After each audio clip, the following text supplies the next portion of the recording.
आज महाराष्ट्र दिनानिमित्त आज हुतात्म्यांना अभिवादन केलेलं आहे. काय आपली पहिली प्रतिक्रिया आहे? खाली बसा, खाली बसा.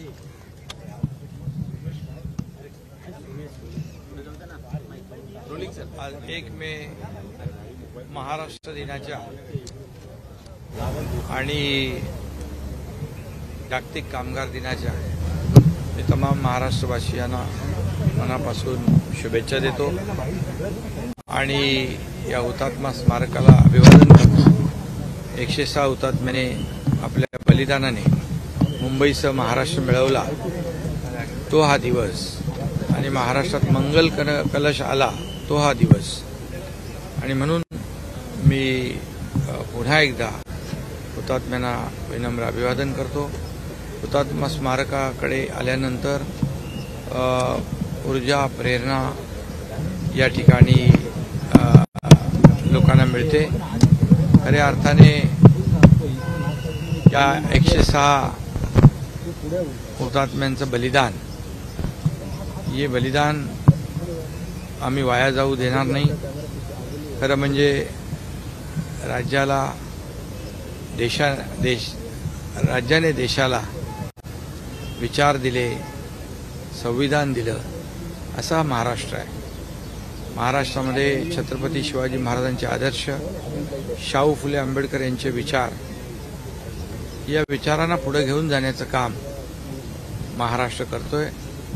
65 वर्षाचा मोठा पल्ला गाठला आहे, पण अजून बरंच काही करणं बाकी आहे आणि गेल्या 2 वर्षामध्ये महाराष्ट्रामध्ये आपल्या सर्वसामान्य लोकांच्या सरकारने अनेक निर्णय, अनेक योजना, अनेक विकासाचे प्रकल्प यांना चालना दिलेली आहे. म्हणून महाराष्ट्राचा सर्वांगीण विकास हाच खऱ्या अर्थाने आमचा ध्यास आहे.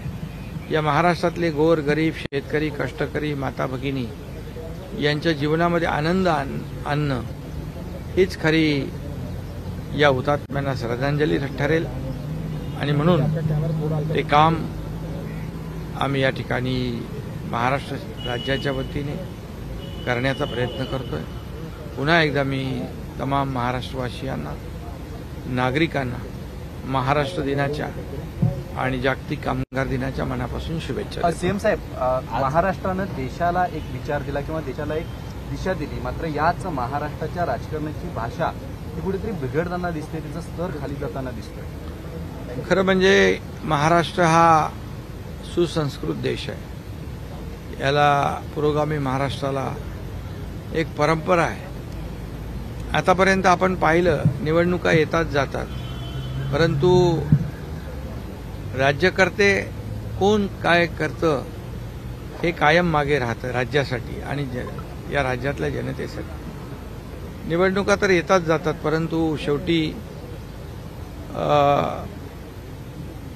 आपली परंपरा आणि जे काय आरोप प्रत्यारोप आहेत त्या परंपरेला कुठेही खंडित न करून देणं हे आपल्या प्रत्येकाचं कर्तव्य असतं. परंतु दुर्दैवाने ही पातळी खालावलेली आहे आणि रोज शिव्याशाप, आरोप या पलीकडे विरोधकांकडून काही ऐकायला मिळत नाही, पाहायला मिळत नाही. परंतु हे सर्वसामान्यांचं सरकार जे आहे हे आम्ही त्या आरोपांकडे लक्ष देत नाही, कारण विरोधकांकडे दुसरं काही आरोपांशिवाय राहिलेलं नाही.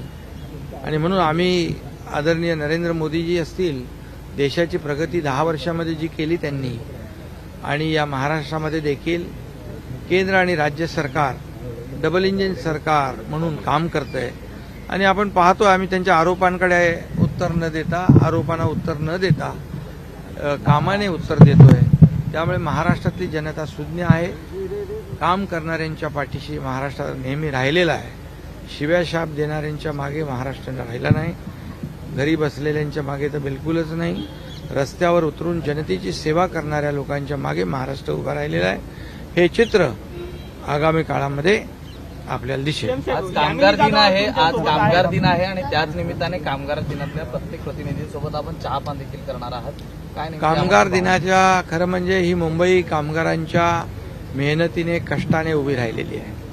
आणि म्हणून सर्वात आधी आमच्या सरकारने गिरणी कामगारांना घरं देण्याचा निर्णय घेतला. आजपर्यंत त्याच्यामध्ये यश आलं नव्हतं, परंतु मला अभिमान आहे आणि मला समाधान आहे. जवळपास 5,000 लोकांना आम्ही गिरणी कामगारांना घरं वाटप करण्यात यशस्वी झालोय.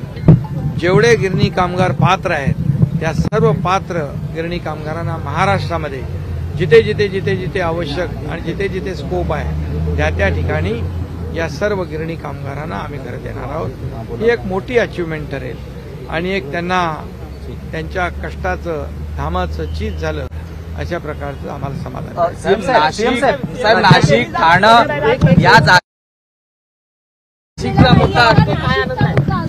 दक्षिण मुंबईच्या उमेदवार इकडे आहेत, आमचे पालकमंत्री इकडे आहेत. त्यामुळे महायुतीच्या जागा ज्या 6 आहेत मुंबईतल्या 6च्या 6 जागा महायुती जिंकेल अशा प्रकारचा विश्वास मी या ठिकाणी व्यक्त करतो. कारण केंद्रातलं 10 वर्षाचं मोदीजींचं काम, मुंबईवर असलेलं प्रेम, मुंबईला दिलेलं पाठबळ आणि जे बंद पाडलेले जे प्रकल्प, मग मेट्रो असेल, कारशेड असेल, कोस्टल असेल, MTHL असेल, नागपूर मुंबई असेल, हे सर्व प्रकल्प यांना आम्ही चालना दिलेली आहे. आज मुंबईमध्ये आम्ही डीप क्लीन ड्राईव्ह केल्यामुळे पोल्युशनची लेवल कमी झालेली आहे. मुंबईचं सुशोभीकरण चालू आहे. मुंबई खड्डेमुक्त आम्ही करणार आहोत. कॉन्क्रिटायझेशन आम्ही करतोय. बाळासाहेब ठाकरे आपला दवाखाना प्रत्येक गल्ली गल्लीमध्ये, प्रत्येक झोपडपट्टीमध्ये आम्ही करतोय.